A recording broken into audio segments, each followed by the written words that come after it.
So, hey, we're going to have a real conversation today. For those who are 40 and up, thinking about leaving your job or finally going after the dream of starting your business, I want to ask you, what's stopping you?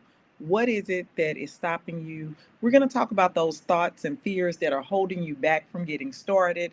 And we're going to really dig into the blocks that are stopping you from moving forward and give you some real strategies of how to get out of your own way. Yep, we're going to talk about the health insurance. We're going to talk about the pension. We're going to talk about the idea of security. We're going to talk about this side business. We're going to talk about all of the things, and I'm going to give you the actual uh, strategies and tips that you can use to move you past the point of just ideation, this thought just steady going over in your head. So let's get right into it. The first thing that is really stopping the majority of us, and I'm talking about folks who've been in their career a little while, 10, 15 years, you've established some roots and you want to leave, but you don't know how to leave. You don't know if it's going to work. The first thing you're doing is overthinking. That's one of the biggest hurdles. You're overthinking. You believe you need to know every single step. You think you got to know every single answer. And you think that you need to be prepared for every single scenario before you even get started, but that is just not true. You don't need to know it all. You really just need to get started. You just need to know what's the first step that I need to take. And when you know that first step, once you do that, the second step will become apparent as you're moving through the first step. So I'm going to tell you right now, the first step is to actually create the business. It's just that simple. File the paperwork, get it registered, and put yourself out there. Just that simple. Don't worry about the entire journey. Focus on that one simple step. That's right, Lakia. Execution is key. And I want you to think about it like this. Think about when you were a kid and your family would go on a road trip, or even when you get ready to go on a road trip. You don't need to see the whole map before you leave. So you just need to know the first direction. Once you get moving, you can stop and ask people along the way. You can use GPS. It's a number of different ways to get directions as you're going. But if you never leave your house, you're never going to get to the destination. Point number two that I want to make is too many people try to start a new journey as their old self. Oh, I'm going to let that sink in for you. Yep, I'm going to let that sink in for you. Here's the truth. If you go into this new journey with the same mindset you had in your old journey, or in your old job, you're going to get the exact same results. So you're thinking about starting a business or doing something new. It's not just about changing what it is that you do. There were some things that you needed to let go of from that previous work or that current work that you're experiencing. There are some things that you don't want anymore. You don't want the toxic environment. You don't want the micromanaging. You don't want all of the things getting up at the same time. That is the person who you became. And so if you take that same person who you are right now into your new role, it's going to turn into the exact same thing. So you have to be willing to let go of the limitations, the insecurities, and even the habits that have held you back in your old job. If you were the person who was always volunteering for stuff, you were the person who spent time after school or after work trying to make things right. If you were the person who always showed up for other people, you got looked over, maybe you were undervalued, maybe you got passed over for promotion, and you take your same self and into a new journey, no matter what that new journey is, no matter what that new journey is, you're going to get the same results. So I want you to think about it like this. Just think about an athlete switching from baseball to football. You wouldn't use the same training or the same playbook. You have to have a whole new approach. And the same thing goes for starting a business or doing something new.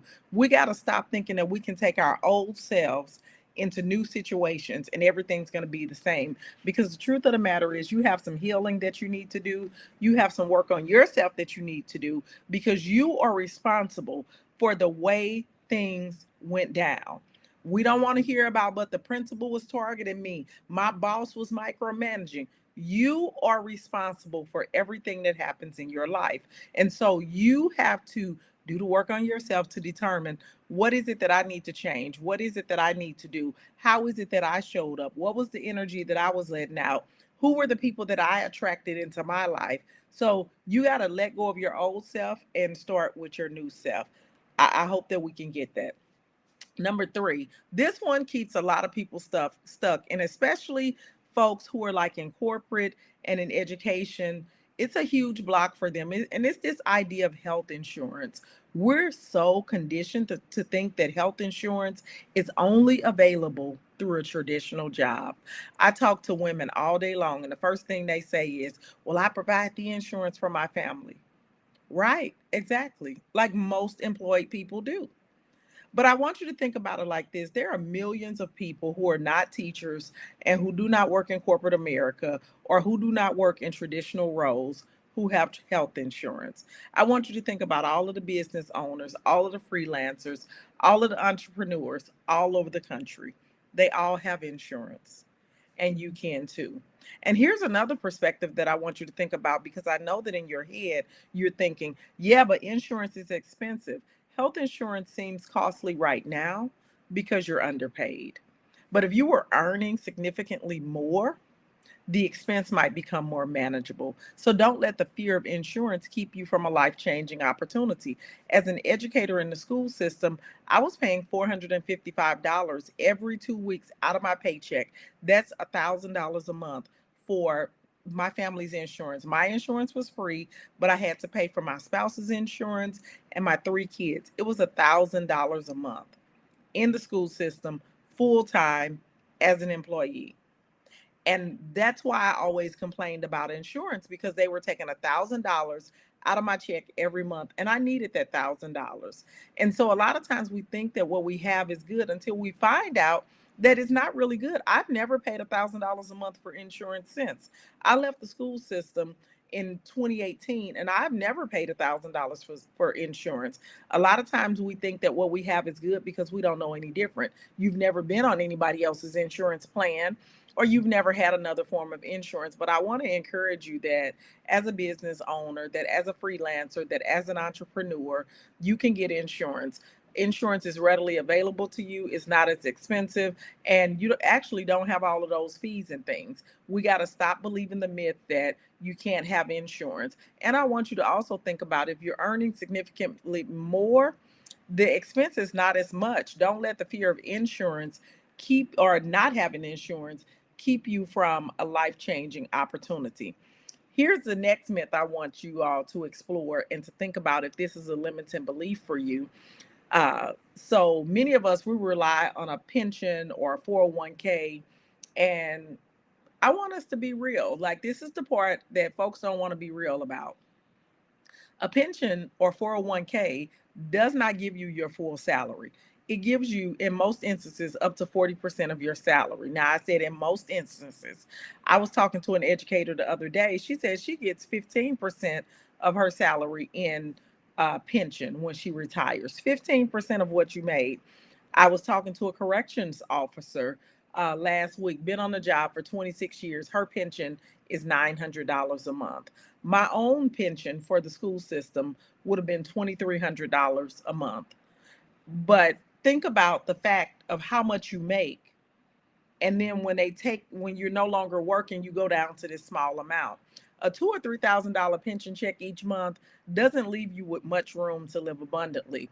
Instead, I want you to imagine creating your own security. See, this is the piece that a lot of us miss. You can create your own security. You can start investing and setting up Roth IRAs, and you're probably thinking to yourself, but I don't make enough to do that. Right, because you're locked into a system that pays a certain amount of money, and you can't make more in 12 months, and then the next 12 months you're only getting another 1 to 2%. But I want us to get into the idea, into the habit of realizing that we can create our own security. How much more secure would you be if your house were paid off?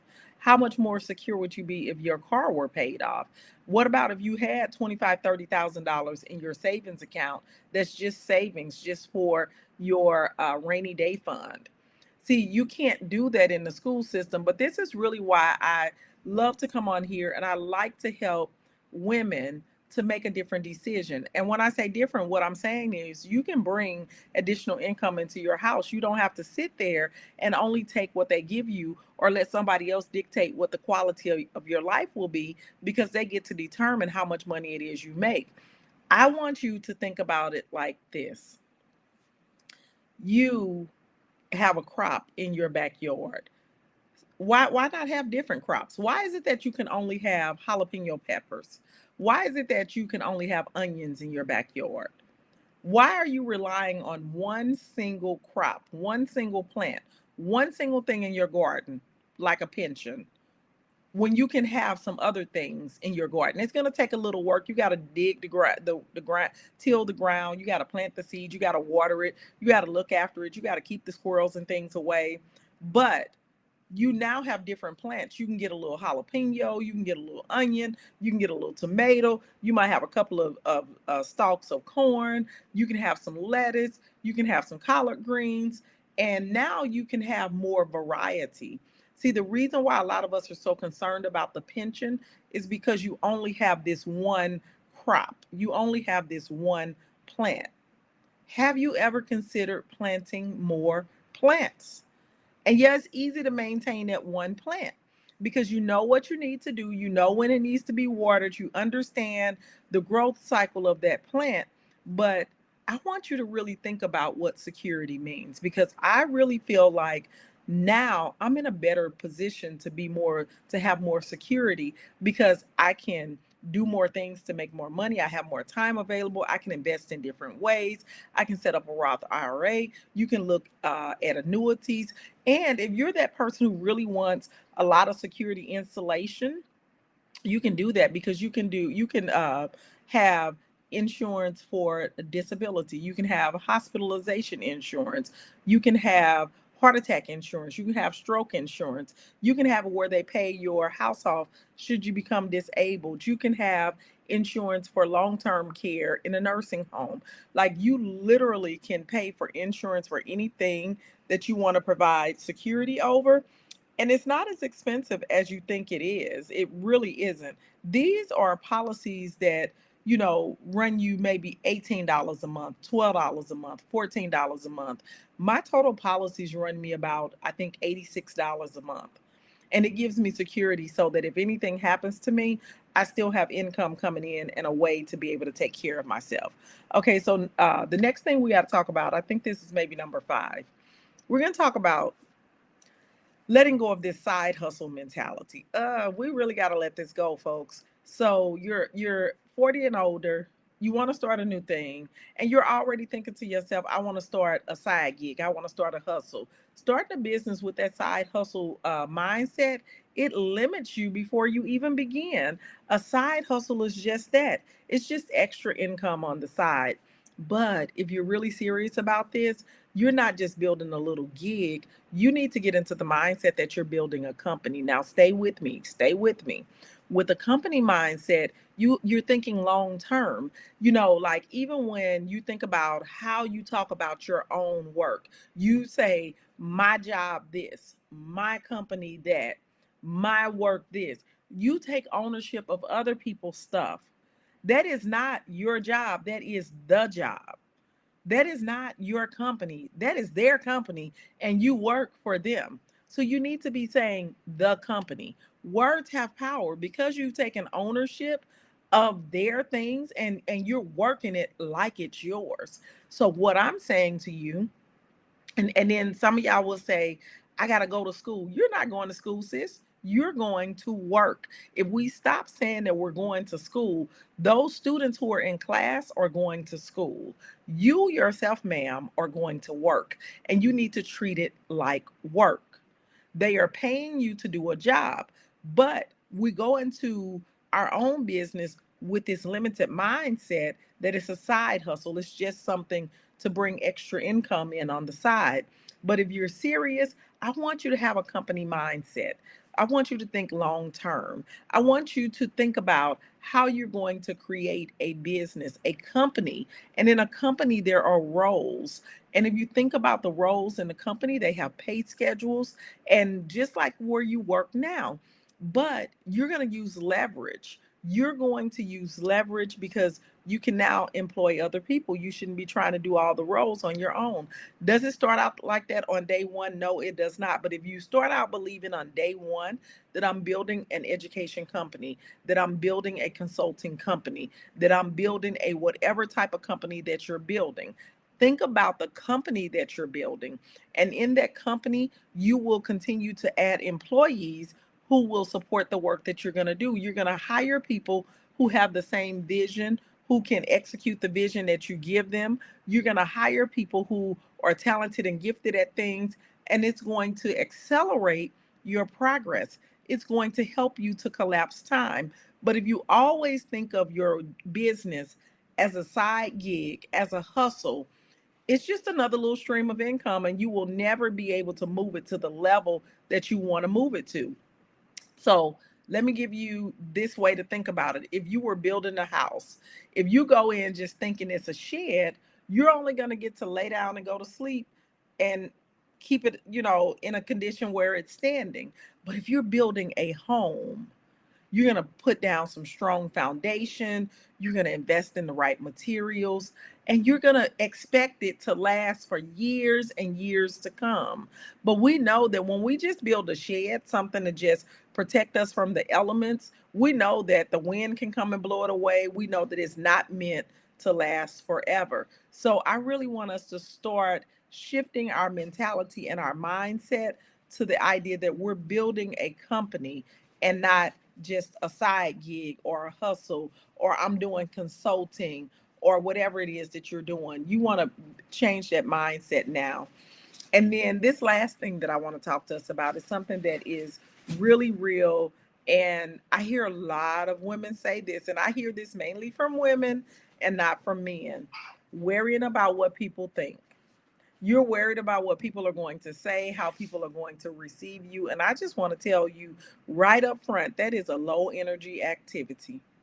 Most people who are sitting around judging others, those are the ones who are doing the least. They are sitting on the sidelines watching the game. You're in the game playing. Why are you worried about what people on the sidelines are saying? People who are moving forward and doing big things, they do not have time to watch and criticize. I want us right now to stop holding ourselves back out of fear of judgment. I want you to operate on a higher frequency and let go of the need for other people's approval. You don't need their validation. Validation is for parking and not people. You are an eagle, and eagles fly high and they focus on their path. They're not worried about those small birds or the animals watching them from below. They got their own journey. Be an eagle. Stop trying to be one of those little small birds or one of those animals that's looking up at the eagle soar. So stop worrying about what people are going to say. Stop worrying about what people think. What people think about you is none of your business whatsoever. So you have a choice. You can either keep waiting, keep doubting, and keep letting these fears hold you back, or you can really start to take action. Listen here, it is coming to the end of 2024, and you need to make a decision. 2024 can still be different for you. A lot of us think, oh, I'm just going to do it in 2025. Stop putting things off, stop procrastinating. Let's just get started. For those who are really ready, I have a 90-day quick start program. This quick start program is going to get you set up. It's going to get you ready to start to end 2024 strong, stronger than ever before. And in this program, I'm going to walk you through every step. I'm going to help you shift your mindset. I'm going to help you to create that strong foundation, and I'm going to help you to build that business that will carry you into the new year with confidence and clarity. When I say we're going to build that business, we're going to get your product, we're going to price it, we're going to understand who your ideal client is. But not only that, we're going to help you to launch your first product. And we're not doing this through a course. No, it's time out for courses. You're going to use my brain. I'm going to listen to what it is you're trying to do, and I'm going to help to put it into a format. I'm just going to regurgitate everything that you're giving me in a way that is totally usable and that will help you to be able to start quickly. So by me taking some of the thinking away from you so that you don't have to overthink, so that you don't have to overcomplicate things, is going to allow you to move quickly.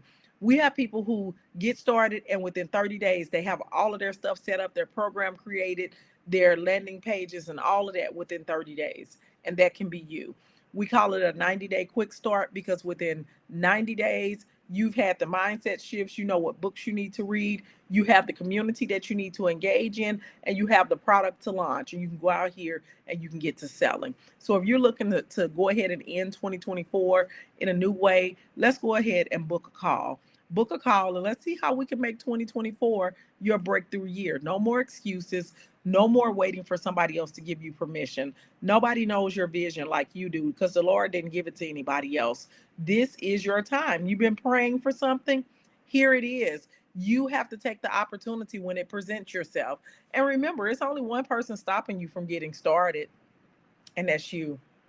Let's not let overthinking, old mindsets, or the fear of judgment keep you from building the life and business that you deserve. And if you're ready to take that first step, we can do it together. Book a call. It's a free call. We'll talk to you. We'll set up a game plan for you. And if nothing else, you're going to get a strategy out the call. If you feel like the 90-day program is a match for you, you can go ahead and get signed up and registered. And we can end 2024 with purpose and power. So I hope this live has been helpful for you. I hope that you have been able to pull some gems and nuggets from it. But we really have to do something different. I want to encourage us that you can make money outside of your job. Your job is not the only place that can give you money, and you need to take responsibility for your life. If you know that you're sitting in a situation that's toxic, if you're sitting in a situation that no longer values you, you know that you are no longer serving yourself where you're at, you need to make a decision to do something different. Does that mean that you need to quit your job? That doesn't necessarily mean that you need to quit your job today, but there are other ways to bring money in. And we're sitting back acting like we are chained to this job. We see people every day making money. And in today's society, you can make money in a number of different ways. But the question is, have you even tried? Have you even tried? Many of us are just praying to God to send a solution and to send money to our doorsteps, and that is not the way it works. The Lord is going to send you opportunities. I did a live the other day saying that when you pray for patience, sends you an opportunity to be patient. He does not send you the thing that you ask for. He sends you an opportunity. He sends you a relationship. He sends you a situation to do the thing that you wanted to do. And so some of us are saying that I want to do different. I want a different life. I don't want to be on a time schedule anymore. I want to be able to travel. I want to be able to do this. But then when the opportunity presents itself, we talk ourselves out of it. So I want you to not do that today. So that's it. That's all. I ain't got no more. I'll talk to y'all later. Have a good rest of your evening.